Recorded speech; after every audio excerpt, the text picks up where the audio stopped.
I worked at dead-end jobs for about 2 years, and then I thought, okay, really have to do something, and that's when I joined the Army. I grew up in a religious home, and a lot of things were told it was sinful. We smoked weed and took drugs and listened to music and hung out with friends. As you're older and all that shit, you know, I regret the shit I put my mom through. Wasn't exactly a popular guy, so I just went away and made art. My life as a young boy was, I guess it would be termed as lonely. My mother and I, towards the end of her life, had a great relationship. During teenage years, it wasn't so great, but then most of that was stress because my mother was raising 4 kids by herself.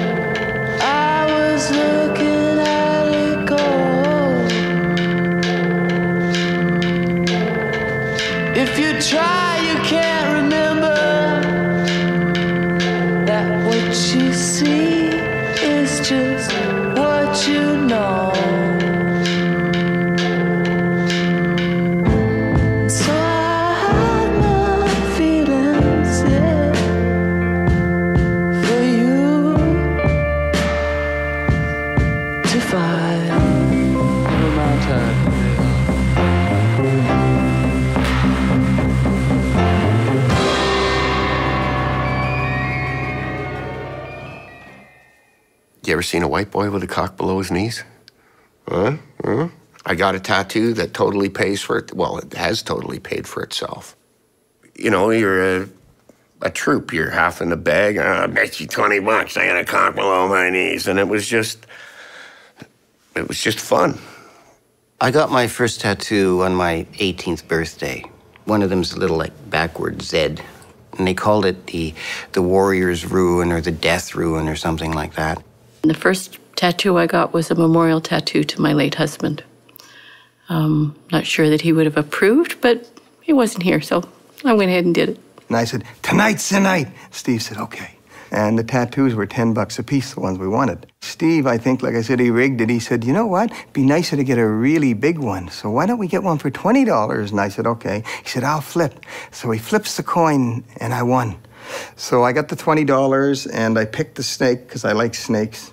To this day, he still never got a tattoo. I walked in and met Michael, who turned out to be my 3rd husband, and he sat down and gave me my first tattoo, which is this little group of mushrooms here, because at the time, my CB handle was Magic Mushroom, so that's why we put the mushrooms on.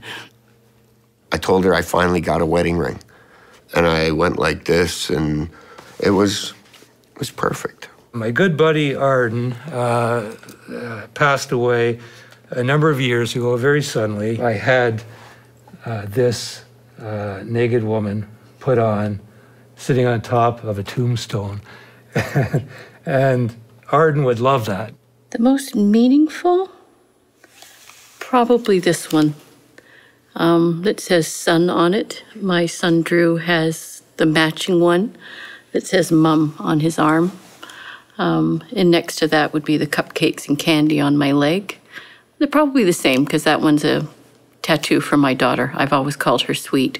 I wanted to get one removed. I had a little legal difficulty. Talking shit about 18 months for pot, like, fuck me. And I have a naked chick on my back. And even though I have a history of missing the point, I foresaw that as a problem because even though you start losing your sex appeal at 40, it's not a chance I want to take going to jail with a chick on my back, eh? And he lasered it a couple of times, and now it's gone. So it was about 4 o'clock or 4:30 on a weeknight. I got this phone call, and someone I'd never talked to on the phone said, "Do you know this person?" And I said, "Yes, very well." And he said, "Well, she's dead." And that was the point. I just sort of lost it and fell apart and, didn't know what to do with the rest of my life. So I spent every week, at least, one afternoon a week, going to the Native Center and actually being taught a lot and healing up at the same time. The elder gave me a lot of one-on-one and basically took the wreckage that I was and put it all back together. And at the end of getting put back together, I think he actually suggested I get the name Gentle Brown Bear. Well, here I am, and there that is. There are events in my life that basically drove me to, I guess, commemorate those occasions. The loss of a dear friend, and also sending an abuser of my brothers and I to jail. We decided that it was time that a pedophile should have to answer for what he did to us. But when I left there, I left my brothers, and it took me until about 8 years ago to kind of forgive myself for feeling like I had left my brothers to a predator.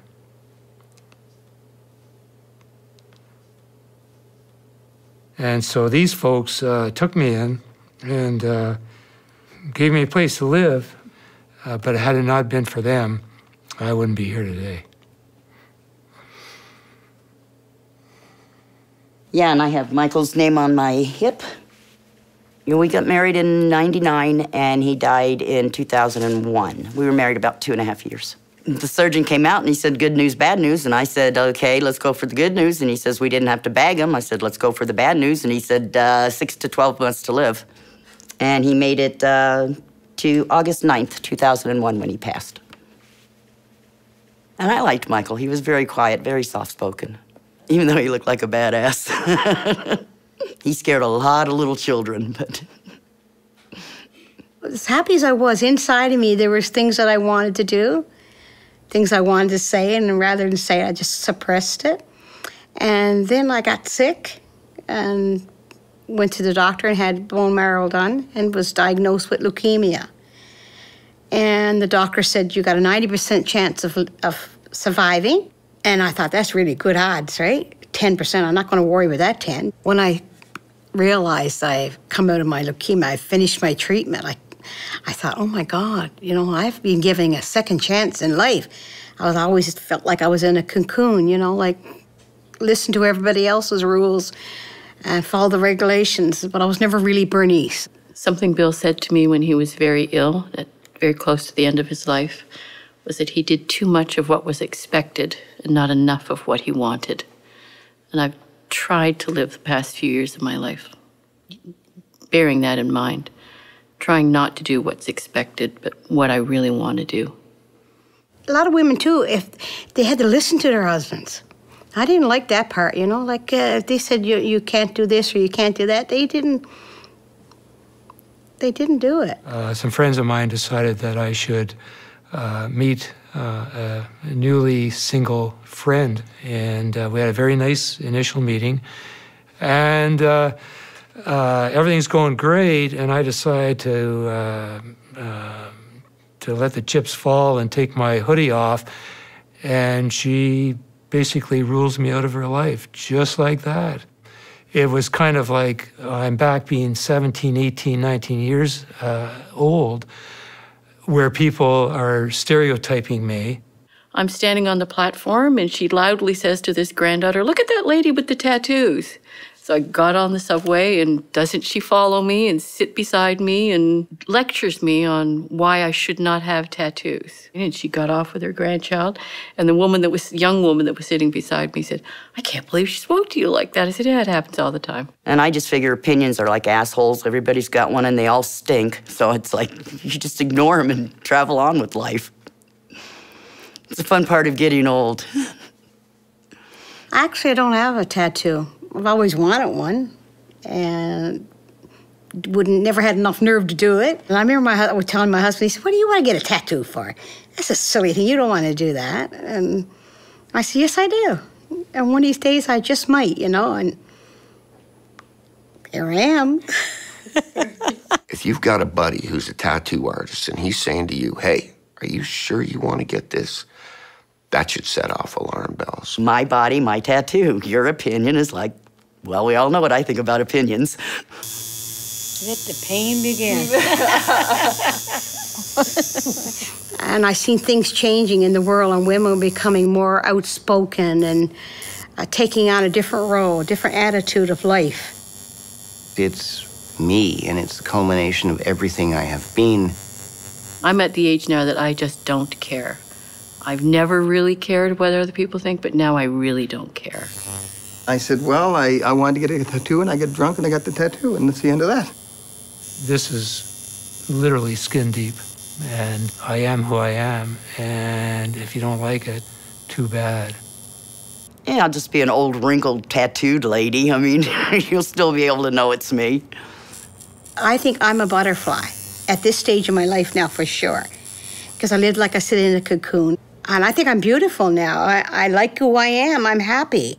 I remember one song that I heard, and I'm going to sing it for you if you don't mind. Just the chorus, okay? Que sera, sera, whatever will be, will be. The future's not ours to see. Que sera, sera. Que sera, sera. That's what it is. Our future's not ours to see, but we have to live it. Y será. When I was just